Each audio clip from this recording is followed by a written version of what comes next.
Segunda parte. Transformación espiritual. 1521-1538. Capítulo 1. Loyola. Junio de 1521-marzo de 1522. 1. Primeras experiencias espirituales. Aquí empieza la vida espiritual de Ignacio.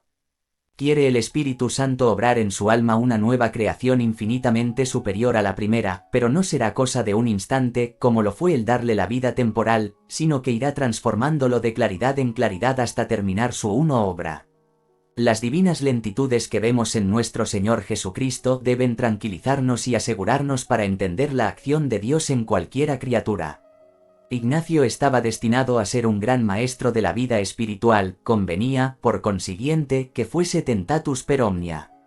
La obra a que Dios le tenía destinado, la Compañía de Jesús, no era una vulgar institución que marchase al compás de las cosas humanas, sino que había de ser poderosa para morir y resucitar, por lo tanto, preciso que fuese hecha a martillazos 77 veces en la fragua. Nada hay tan maravilloso en toda la 1. El libro de la vida de Jesucristo y de los santos que leyó en Loyola, conjetura muy probablemente el P. Juan I. San Ignacio en Manresa, cap. 7, párrafo 3 que fue Pedro de Vega, monje jerónimo de Santa Engracia de titulado Flos Santorum, la vida de nuestro Señor, de su Santísima Madre y de los otros santos, según el de sus fiestas. La primera edición fue impresa en Zaragoza mismo año de la conversión de San Ignacio, 1521, y un ejemplar, tal vez el único hasta ahora conocido, puede verse en el O artístico de San Lucas, de Barcelona. Creación como la formación de un santo, podemos asistir paso a paso a la transformación de Ignacio. Hagámoslo con inteligencia y con amor. Tenemos a Ignacio en su casa en plena convalecencia, aptísima a la divagación para toda alma soñadora. Hacia dónde vuelan sus pensamientos mientras sus ojos se esparcen por aquel valle deleitoso. Tenemos en la autobiografía una página donde aprenderemos más cosas de este caballero que en los 30 años de su vida que acabamos de esbozar. Y porque, dice, era muy dado a leer libros mundanos y falsos que suelen llamar de caballerías, sintiéndose bueno, pidió que le diesen algunos de ellos para pasar el tiempo. Aquella casa no se halló ninguno de los que él solía, así le dieron un Vita Christi y un libro de la vida santos en romance, por los cuales leyendo muchas veces algún tanto se aficionaba a lo que allí había escrito. Mas, dejándolos de leer, algunas veces se paraba a pensar en las cosas que había leído, otras veces en las cosas del mundo que antes solía pensar. Y de muchas cosas vanas que se le ofrecían, una tenía tanto poseído su corazón que se estaba luego embebido en pensar en ella 2, 3 y 4 horas sin sentirlo, imaginando lo que había de hacer en servicio de una señora, los medios que tomaría para poder ir a la tierra donde ella estaba, los motes, las palabras que le diría, los hechos de armas que haría en su servicio.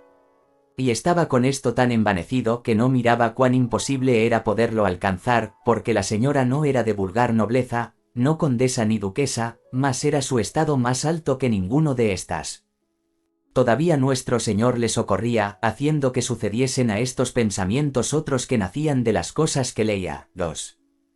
Bueno será que el lector se detenga un momento a pensar el mundo de ideas que revolotean en estas palabras. 2. Autobiografía, n. 5. Las primeras ideas espirituales, según nos dice, le venían no como grandes verdades, sino como ejemplos aplicados a la propia vida. Porque, leyendo la vida de nuestro Señor y de los santos, se paraba a pensar, razonando consigo, ¿qué sería, si yo hiciese esto que hizo San Francisco, y esto que hizo Santo Domingo? Y así discurría por muchas cosas que hallaba buenas, proponiéndose siempre a sí mismo cosas dificultosas y graves, las cuales, cuando proponía, le parecía hallar en sí facilidad de ponerlas en obra. Mas todo su discurso era decir consigo, Santo Domingo hizo esto, pues yo lo tengo de hacer, San Francisco hizo esto, pues yo lo tengo de hacer. 3. Qué mundo tan diferente del de las cortes de amor que hace poco nos pintaba. Y en ello quedaba también ensimismada aquella alma hambrienta de ideales. Lo característico de esas divagaciones es el embebecimiento durante horas y más horas seguidas. Allí donde caía el pensamiento, allí se detenía hasta que venía la lasitud. Y dice que esta embriagadora alternativa duró mucho tiempo. Entró entonces en el espíritu de Ignacio un elemento absolutamente desconocido hasta entonces, y fue la reflexión sobre sus propios actos internos. Comparó pensamientos con pensamientos y los efectos de unos con los efectos de los otros. Cuando pensaba, dice, en aquello del mundo, se deleitaba mucho, cuando después de cansado lo dejaba, hallábase seco y descontento, y cuando en ir a Jerusalén descalzo y en no comer sino hierbas, y en hacer todos los demás rigores que veía haber hecho los santos, no solamente se consolaba cuando estaba en los tales pensamientos, mas, aun después de dejados, quedaba contento y alegre. Mas no miraba en ello, ni se paraba a ponderar esta diferencia, hasta en tanto que una vez se le abrieron un poco los ojos, y empezó a maravillarse de esta diversidad y a hacer reflexión sobre ella, cogiendo por experiencia que de unos pensamientos. 3 Autobiografía, n. 7. Quedaba triste y de otros alegre, y poco a poco viniendo a conocer la diversidad de los espíritus que le agitaban, el uno del demonio, y el otro de Dios. 4. 2. Metodización de estas experiencias es nota característica de San Ignacio en toda su vida, no detenerse en el hecho individual, sino buscar siempre la ley general de todas las cosas. A renglón seguido de las palabras con que termina el párrafo anterior, añade, este fue el primer discurso que hizo en las cosas de Dios, y después que hizo los ejercicios, de aquí comenzó a tomar lumbre para lo de la diversidad de espíritus. En otro lugar afirma que también había utilizado estas experiencias en la materia de las elecciones 5. Es, pues, el mismo Ignacio quien nos invita a buscar, en las reglas del conocimiento de espíritus del libro de los ejercicios, el resultado del proceso espiritual interior de Loyola. Vamos de buen grado a hacerlo así. El título mismo con que encabeza las reglas de la primera semana parece darnos la composición del lugar espiritual en que se encontraba Ignacio en Loyola. Dice así, reglas para en alguna manera sentir y conocer las varias mociones que en el ánima se causan, las buenas para recibir, y las malas para lanzar, y son más propias para la primera semana. Esto supone 2 cosas, la primera que el hombre advierte que pasan diversas mociones, la segunda que de ellas puede deducirse el conocimiento de los espíritus, que es el título que encabeza todas las páginas donde estas reglas se escriben. Estos 2 principios encierran no solamente toda una psicología espiritual, sino también toda una filosofía religiosa. Lo primero que hace San Ignacio es definir bien la persona de que trata porque, siendo toda esta doctrina fruto de la experiencia, y no de teorías, no quiere salirse nunca del terreno firme de la realidad. Torna una persona que empieza a levantarse del estado en que iba, de pecado mortal en pecado mortal, y pasa al 4 Autobiografía, n. 8 y 9. 5 Autobiografía, n. 90. Estado de ir intensamente purgando sus pecados y en el servicio de Dios nuestro Señor de bien en mejor subiendo. Quiere enseñar a esta persona a reparar en la diferencia de pensamientos y sentimientos que le vienen en uno y otro estado para que sepa siempre conocer quién le habla. Define 2 estados generales que pueden tener sus gradaciones y los llama, de desolación, cuando habla el enemigo, y de consolación, cuando habla Dios. En la desolación, acostumbra comúnmente el enemigo proponerles placeres aparentes, haciendo imaginar delectaciones y placeres sensuales por más los conservar y aumentar en sus vicios y pecados.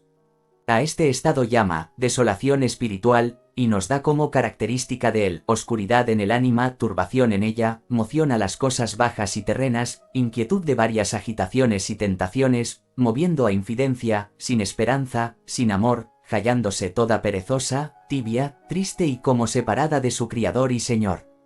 Del mal espíritu es propio morder, tristar, entristecer y poner impedimentos, inquietando con falsas razones para que no pase adelante. Puede darse pintura más exacta, más gráfica de aquellas horas vagarosas en que invadían el ánimo de Ignacio los pensamientos del mundo. Veamos ahora cómo nos pinta la otra faz, la consolación espiritual. Llamo, dice, consolación cuando en el ánima se causa alguna moción interior con la cual viene el ánima a inflamarse en amor de su Criador y Señor, y consequenter cuando ninguna cosa criada sobre la haz de la tierra puede amar en sí, sino en el Criador de todas ellas. Asimismo, cuando lanza lágrimas motivas a amor de su Señor, agora sea por el dolor de sus pecados, o de la pasión de Cristo, nuestro Señor, o de otras cosas derechamente ordenadas en su servicio y alabanza. Finalmente llamo consolación todo aumento de esperanza, fe y caridad, y toda leticia interna que llama y atrae a las cosas celestiales, y a la propia salud de su ánima, quietándola y pacificándola en su Criador y Señor. Las características de este estado son dar ánimo y fuerzas, consolaciones, lágrimas, inspiraciones y quietud, facilitando y quitando todos impedimentos, para que en el bien obrar proceda adelante. ¿Qué mundo este tan diferente y del primero? Tenemos aquí toda la experimentación interna con tanta perfección como podría hacerla un sabio de laboratorio. Indudablemente el libro de 300 hojas de que luego diremos que era el registro de sus cosas espirituales debió de recibir con profusión esas notas cálidas, es decir, en el momento mismo en que Ignacio se sentía poseído de estos tan diferentes estados interiores. Entonces venía el filosofar. La primera conclusión es: hay fuera de nosotros una causa trascendente que produce y fomenta estas impresiones, y siendo ellas tan opuestas entre sí como son, sus causas también deben serlo. Ignacio, como creyente que era, no dudó un momento de que estas causas eran Dios y el demonio, que pretenden conducir al alma a fines enteramente contrarios, y les puso por nombre, el bueno y el mal espíritu. No solo la fe, sino también la experiencia, le manifestó estos dos principios. Porque, si conocemos la persona que exteriormente nos habla, no ha de tener el alma la facultad de conocer cuando le habla su Criador o el mortal enemigo de humana naturaleza. De aquí dedujo la conclusión de que, así como en la consolación nos guía y aconseja más el buen espíritu, así en la desolación, el malo. Tras de la conclusión se seguía el propósito práctico: en tiempo de desolación nunca hacer mudanzas, más estar firme y constante en los propósitos y determinación en que estaba en la antecedente consolación. Más aún, y aquí se manifiesta ya el espíritu valiente de Ignacio, que no se queda nunca a la defensiva, mucho aprovecha el intenso mudarse contra la misma desolación. Así como es en instar más en la oración, meditación, en mucho examinar, y en alargarnos en algún modo conveniente de hacer penitencia. Será, pues, fatal y ciega esta lucha. No podremos saber cuándo y por qué nos mueve uno u otro espíritu. Sí, podemos saberlo. Ignacio halla tres leyes que nos guíen, parte hijas de la experiencia, parte de la interior luz que iba entrando en su alma. Nos vemos privados de la consolación ya por alguna falta nuestra, ya para ejercicio de nuestras fuerzas espirituales, ya para que experimentalmente conozcamos y sintamos que no es cosa nuestra, sino de Dios nuestro Señor.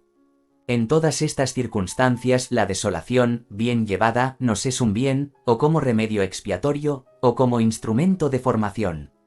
Avisa Ignacio con un sentido profundamente humano y teológico que, aunque falte la consolación, no por ello nos falta las fuerzas naturales ni la gracia suficiente y necesaria para la salud eterna. Pero hay en estas reglas todavía una tercera parte que podríamos llamar crítica, en que más sobresalen el carácter y la educación de Ignacio. Su carácter, su experiencia del mundo y de la vida, y hasta su genio militar, le inspiran unas notas llenas de color, con que nos pinta al enemigo. No hay que hacer sino copiar.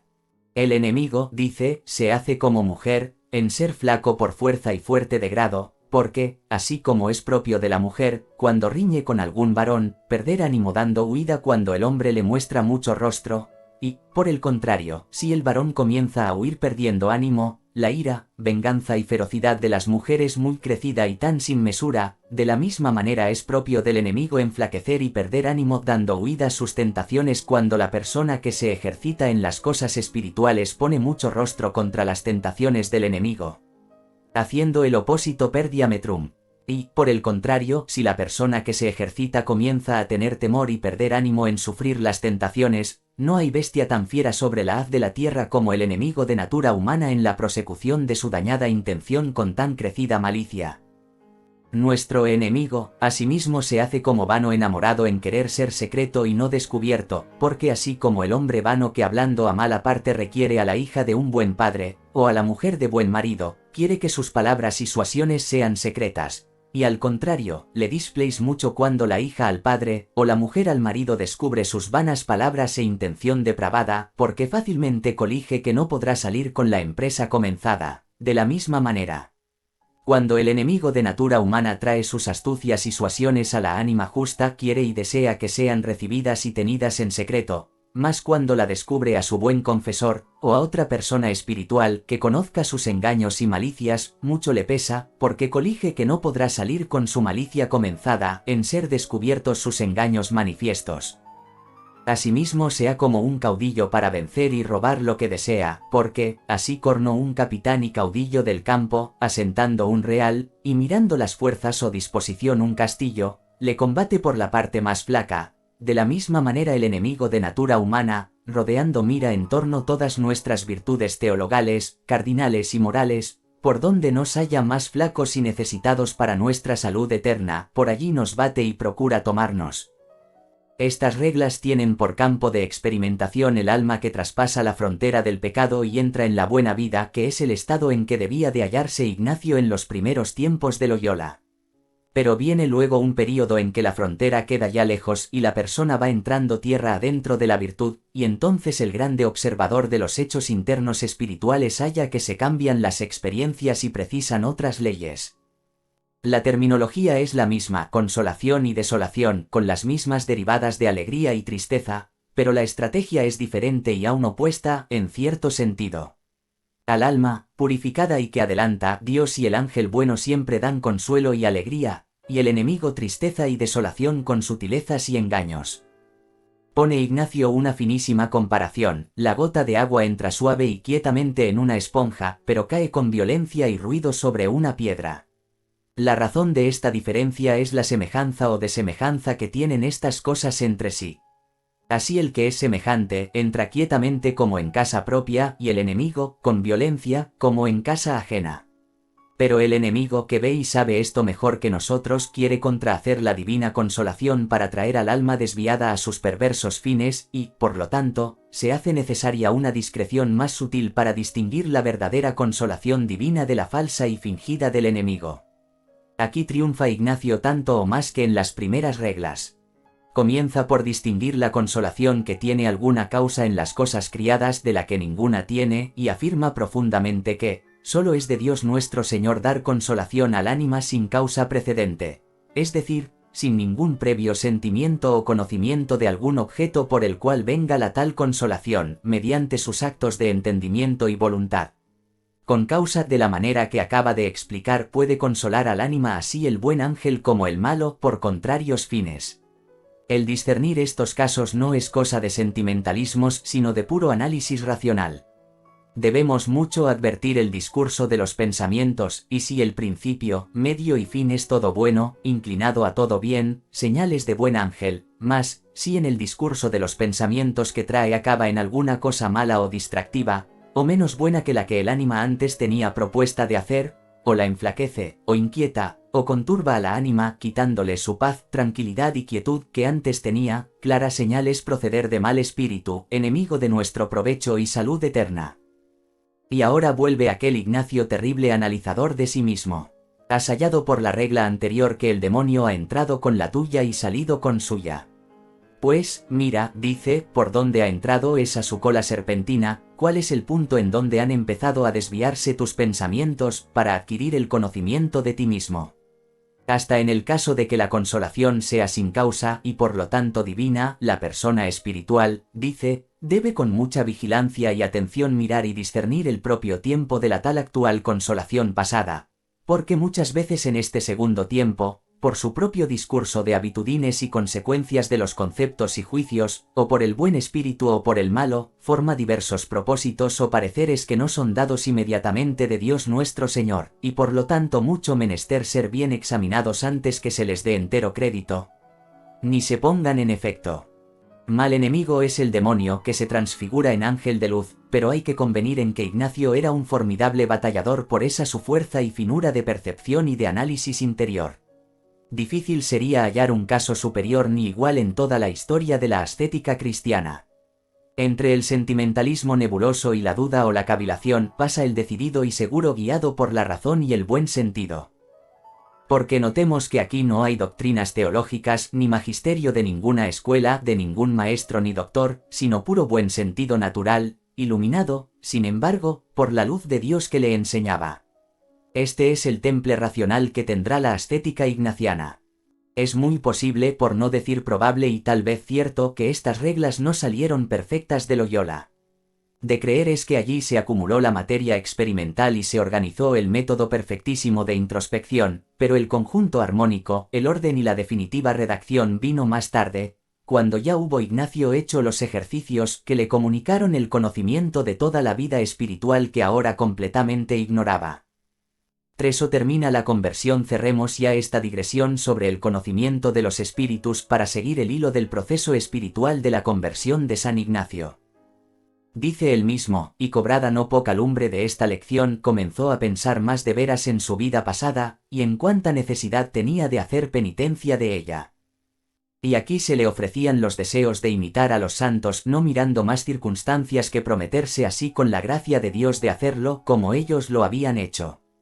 Mas todo lo que deseaba hacer, luego como sanase, era la ida de Jerusalén, como arriba es dicho, con tantas disciplinas y tantas abstinencias, cuantas un ánimo generoso, encendido de Dios, suele hacer. Y ya se le iban olvidando los pensamientos pasados con estos santos deseos que tenía. 6. Cortaremos un momento la narración de Ignacio para contar un hecho explicado por el Père Rivadeneira y del cual la tradición halla aún hoy vestigios materiales en la casa de Loyola. Se levantó una noche de la cama, como muchas veces solía, a hacer oración, y ofrecerse al Señor en suave y perpetuo sacrificio, acabadas ya las luchas y dudas congojosas de su corazón. Y estando puesto de rodillas delante de una imagen de Nuestra Señora, y ofreciéndose con humildad y fervorosa confianza, por medio de la gloriosa Madre al piadoso y amoroso Hijo, por soldado y siervo fiel, y prometiéndole de seguir su estandarte real y dar de coces al mundo, se sintió en toda la casa un estallido muy grande y el aposento en que estaba tembló. 7. En los procesos de canonización, algunos testigos afirman que de esta conmoción quedó partida una vidriera de la habitación en que San Ignacio estaba, y que nunca quisieron componerla en memoria de este hecho, que atribuían al demonio, furioso de no poderlo vencer. Hoy no está la vidriera, pero sí una raja de arriba abajo en la pared de la Santa Casa. Tal vez fue esta misma ocasión de una visita de la Virgen Santísima sumamente consoladora que nos cuenta Ignacio del modo siguiente. Estando una noche despierto, vio claramente una imagen de Nuestra Señora con el Santo Niño Jesús, con cuya vista por espacio notable recibió consolación muy excesiva, y quedó con tanto asco de toda la vida pasada, y especialmente de cosas de carne, que le parecía haberle quitado del ánima todas las especies que antes tenía en 6. Autobiografía, N. 9 y 10. 7. Vida de San Ignacio. Lib. I. Cap. 2. Ella pintadas. Así desde aquella hora hasta el agosto de 55 que esto se escribe, nunca más tuvo ni un mínimo consenso de cosas de carne, y por este efecto se puede juzgar haber sido la cosa de Dios, aunque él no osaba determinarlo, ni decía más que afirmar lo susodicho. 8. Detengámonos aquí para anotar este hecho trascendental en su vida interior. En las infinitas vicisitudes que tendrá su vida, hallaremos ocasiones peligrosas y veremos que precede siempre con una independencia de toda cosa material, con libertad más angelical que humana, que a las veces llega a sorprender y a causar cierta extrañeza. Hablando de uno de estos acontecimientos sucedido en Loyola, años después, cuando por quitar a otro una ocasión de pecado lo encerró en su propia habitación, un hijo suyo le dijo confiadamente, «Eso no hiciera yo». Y el padre respondió, «Yo, sí, que sabía que lo podía hacer». Y cayendo en lo que había dicho, de repente volvió y dijo, «Dios os perdone, que me habéis hecho decir lo que no quisiera». 9. Realmente tuvo Ignacio un don de pureza que presenta todos los caracteres de sobrenatural y extraordinario. Volvamos ahora a la narración de los hechos. Mas así su hermano como los demás de casa fueron conociendo por lo exterior la mudanza que se había hecho en su ánima interiormente. Él, no curando de nada, perseveraba en su lección y en sus buenos propósitos, y el tiempo que con los de casa conversaba, todo lo gastaba en cosas de Dios, con lo cual hacía provecho a sus ánimas. Y gustando mucho de aquellos libros, le vino el pensamiento de sacar alguna cosa en breve más esenciales de la vida de Cristo y de los santos, y así se pone a escribir un libro con mucha diligencia, porque ya comenzaba a levantarse un poco por casa las palabras de Cristo de tinta colorada, las de Nuestra Señora de tinta azul, y el papel era bruñido y rayado, y de buena letra, porque era muy buen. 8. Autobiografía, N. 10. 9. Monumenta Ignatiana, Ser. Cuarta, volumen 1, pág. 566. Escribano. El libro dicen que tenía 300 hojas. Parte del tiempo gastaba en escribir, parte en oración. Y la mayor consolación que recibía era mirar el cielo y las estrellas, lo cual hacía muchas veces y por mucho espacio, porque con ello sentía en sí muy grande esfuerzo para servir nuestro Señor. Pensaba muchas veces en su propósito, dejando ya ser sano del todo para ponerse en camino. Y echando sus cuentas qué es lo que haría después me viniese de Jerusalén para que siempre viviese en penitencia, ofrecíasele meterse en la Cartuja de Sevilla, sin decir quién era, para que en menos le tuviesen, y allí nunca comer pino y hierbas. Mas, cuando otra vez tornaba a pensar en las penitencias que andando por el mundo deseaba hacer, resfriábase el deseo de la Cartuja, temiendo que no pudiese ejercitar el odio que contra sí tenía concebido. Todavía un criado de casa que iba a Burgos mandó que se informase de la regla de la Cartuja, y la información que de ella tuvo le pareció bien. Mas por la razón arriba dicha y porque todo estaba embebido en la ida que pensaba presto de la vuelta, no miraba tanto en ello. 10. Una tierna nota de devoción mariana nos ha conservado la tradición. En sus pasos de convalecencia llegaba Ignacio por el camino de Azpeitía hasta la vista de la ermita de Olaz, y allí rezaba una salve a la Madre de Dios. La Virgen Santísima ocupa un lugar esencial en la conversión y santidad de Ignacio. Quién sabe si en alguna de estas visitas nació la idea de la peregrinación a Montserrat, de que trataremos en el capítulo siguiente. Mas antes definamos, en cuanto sea posible, el estado espiritual de nuestro convertido. Vino sobre él el golpe de gracia que detiene las almas y las hace torcer su camino, aquel golpe de mano omnipotente que toma lo que es suyo, y hace que el hombre de buen grado se entregue a quien le llama. Este glorioso comienzo no sigue leyes, más bien se siente que se explica, lo que si podemos analizar son las ideas espirituales y los móviles de acción que nacen. 10 Autobiografía, N. 10, 12. En el espíritu poseído de Dios. En este punto la psicología espiritual de Ignacio es simplicísima. La vida de Jesucristo le dejó fortísimamente enamorado del Señor, acompañado este amor de un gran deseo de hacer algo por él.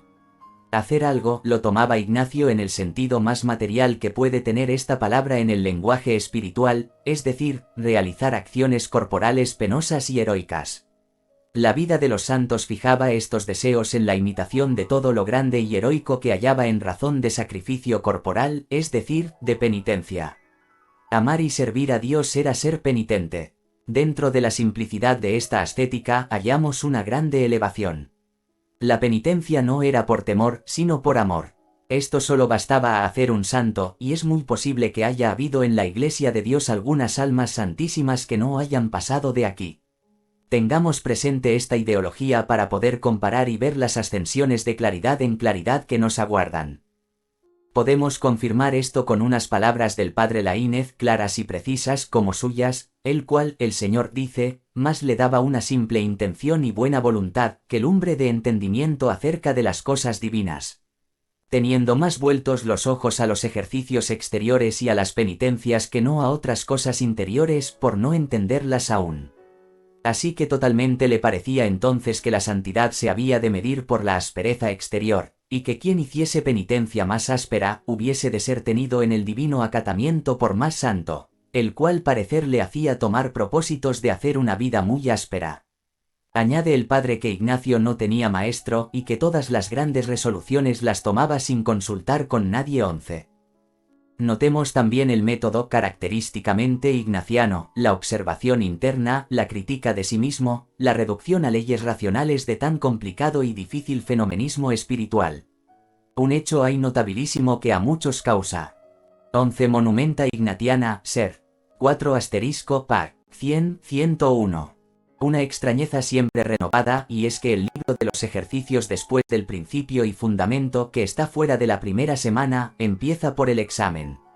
En los hechos que acabamos de contar hallaremos la razón histórica y psicológica de ello porque hemos visto que el primer acto espiritual que Ignacio nos da como suyo en su conversión, y que él practica normalmente, es un verdadero examen fundamental, del cual necesariamente había de nacer el más sencillo examen de conciencia diario. Capítulo 2. Montserrat. Marzo de 1522. 1 Hacia la Santa Montaña. Durante los 8 meses largos que estuvo Ignacio enfermo y convaleciente en Loyola, y sobre todo después de su conversión, tuvo suficiente tiempo para meditar bien las cosas que haría y la manera y ocasión de ejecutarlas. Con la prudencia que será uno de los distintivos esenciales de toda su vida, encerró todos sus planes en el más grande secreto, aunque sus obras hablaban demasiado claro, para que los de su casa no adivinasen que algo grande meditaba. Llegó la hora y con gran paz y serenidad dio cuenta a su hermano de que pensaba salir de casa. Oigámosle a él mismo contarlo. Hallándose ya con algunas fuerzas, le pareció que era tiempo de partirse, y dijo a su hermano: «Señor, el duque de Nájera, como sabéis, ya sabe que estoy bueno. Será bueno que vaya a Navarrete». Estaba entonces allí el duque. Sospechaba el hermano y algunos de casa que él quería hacer alguna gran mutación. El hermano le llevó a una cámara y después a otra, y con muchas admiraciones le comienza a rogar que no se eche a perder, y que mire cuánta esperanza tiene en él la gente, y cuánto puede valer, y otras palabras semejantes, todas a intento de apartarle del buen deseo que tenía. Mas la respuesta fue de manera que, sin apartarse de la verdad, porque de ello tenía grande escrúpulo, se escabulló del hermano. Y así, cabalgando en una mula, otro hermano suyo quiso con él hasta Oñate, al cual persuadió en el camino que quisiesen tener una vigilia en Nuestra Señora de Aránzazu, en la cual, haciendo oración aquella noche para cobrar nuevas fuerzas para su camino, dejó al hermano en Oñate en asa de una hermana que iba a visitar, y él se fue a Navarrete. Y viniéndole a memoria de unos pocos de ducados que le debían en casa del duque, le pareció que sería bien cobrarlos, para lo cual escribió una cédula al tesorero. Y diciendo el tesorero que no tenía dineros, y sabiéndolo el duque, dijo que para todo podía faltar, mas que para Loyola no faltasen, al cual deseaba dar una buena tenencia, si la quisiese aceptar, por el crédito que había pagado en lo pasado. Y cobró los uñeros mandándolos repartir en ciertas personas a quienes se sentía obligado, y parte a una imagen de Nuestra Señora, que estaba mal concertada, para que se concertase y ornase muy bien. Y así, despidiendo los 2 criados que iban con él, se partió en su muía de Navarrete para Montserrat. 1. Veámosle andar solo su camino, y comparémoslo con aquel Ignacio que a 5 años entraba en casa del mismo duque de Nájera a sentar plaza de soldado. Las cosas exteriores son las mismas: caballero en buena cabalgadura, vestimenta rica y gentil, daga y espada colgando de la cintura, rubio cabello y bien peinado, largo hasta los hombros, más blanco ahora y sonrosado por la larga convalecencia aquel rostro de frente abierta y mirada viva. El aire, sí, es todo diferente, aquel gesto vanidoso y arriesgado de antes se ha mudado en el mirar vago y pensativo de un viajero de otro mundo, a quien le sobran todas las cosas de la tierra. Es que Ignacio es otro interiormente. Él nos da un perfectísimo retrato de sí mismo cuando dice que le llevaba el deseo de agradar a Dios y complacerle, y de hacer grandes cosas por su amor. Grandes cosas ya sabemos que quería decir sacrificios corporales difíciles, porque aún no sabía cosa alguna de ninguna virtud ni las reglas de sus actos. Entre saber que podía hacerse un acto dificultoso a gloria de Dios y ejercitarlo, no había medio. Un santo hizo esto, pues yo también lo haré. Este era ahora su discurso sencillísimo. Los ensueños de heroicos hechos no le quitaban, sin embargo, el gusto de las obras diarias, hacía oración y se disciplinaba cada día. 1. Autobiografía, N. 13. Ignacio se encaminaba a Montserrat. No es esta una peregrinación impensada y casual, sino una determinación bien deliberada. Sería consolador entender todas las razones que le movieron a escoger este santuario. El buen olor de Montserrat se esparcía por el mundo lleno de misterios, convidando a las almas selectas a subir a aquel paraíso. Esto bastaba para determinar a Ignacio, pero sin duda que la peregrinación a Jerusalén que meditaba daría la última determinación. El camino natural era el de Barcelona, y Montserrat la última estación antes de llegar allá. Viendo su camino se le presentó una ocasión difícil para un hombre que ignoraba las leyes de las virtudes. Encontróse en tierras de Aragón con un moro o morisco de los que quedaban en aquellas tierras. Entraron en conversación sobre asuntos religiosos y particularmente sobre la virginal pureza de la Madre de Dios. El moro ponía mácula en el parto de la Virgen Santísima. Ignacio no supo sino afirmar la verdad católica, pero quedó con el corazón encendido en amor, y dudoso de lo que debía hacer para defenderla con las armas que aún traía. Pasó el moro adelante, hacia la entrada de la villa que distaba unos 40 pasos, desviándose del camino real que antes llevaba. Ignacio, lleno de reminiscencias caballerescas, mezclólas con la confianza en Dios, suplicándole guiase los pasos de su caballo para saber si había de matar a aquel hombre blasfemo. Suelta, pues, las riendas para que el animal se mueva con libertad, y quiso Dios que siguiese adelante por el camino que llevaba, sin volver hacia la villa a donde iba el moro. El camino real entraba en Cataluña, y pasando por Lérida, Cervera, Igualada y Molins de Rey, iba a parar en Barcelona. Este era el camino de todas las expediciones reales y militares. Es posible que fuese esta la primera vez que San Ignacio pisaba la tierra catalana, pero podemos asegurar que aquel día tomaba posesión moral de ella con más propiedad que si hubiese en F nacido. Cosas más grandes y vínculos más fuertes le esperaban en ella que el linaje y las leyes de la patria natural. La penúltima jornada terminaba en la villa de Igualada, hasta la cual llegan las últimas estribaciones del Montserrat. Aquí el peregrino dejaba a camino real y torcía por el camino de la Santa Montaña. El sendero tenía a la una y la otra orilla una cruz terminal y una posada que llevaban el nombre de Montserrat.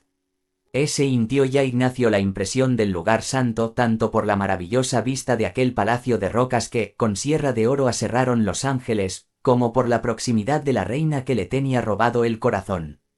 Igualada era ya entonces una villa de tejedores que esparcía sus sargas y estameñas riera adentro y más allá del mar. Aquí compró el caballero la túnica de saco o de sarga, una cuerda para ceñiría, las alpargatas, el palo y la calabacita de peregrino, que necesitaba para su peregrinación a Tierra Santa. Salido de Igualada y de frente ya a la Santa Montaña de la Madre de Dios, quien podrá explicar los sentimientos de devoción y santas alegras de aquella alma llena de primer divino enamoramiento. Antes de llegar a los pies de María quiso enviarle el don que pensó serle el más agradable. Baja del caballo, híncase de rodillas en ella todos sus miramientos, hace voto de perpetua castidad. Nueva y divina manera de caballería angelical. Transcribimos aquí el testimonio del Pelaínez sobre este hecho interesantísimo. Y porque principalmente temía no ser vencido en lo que toca a la castidad, en el mismo camino hizo voto de ella enderezándolo a Nuestra Señora, porque le llevaba especial devoción. Y bien que no procedía muy secundum scientiam, todavía Dios N.S. que le daba aquella pura intención y tomaba su Madre Santísima como medio para ayudar esta criatura, mostró aceptar aquel sacrificio y le tomó debajo de su protección. 2. Llevado Ignacio en alas de su amor y devoción, más que por los bríos del animal que montaba, emprendió la áspera subida por la parte de Santa Cecilia. 2. Monumento. Ignatiana, Ser. 4 *, Volum 1, Pag. 101.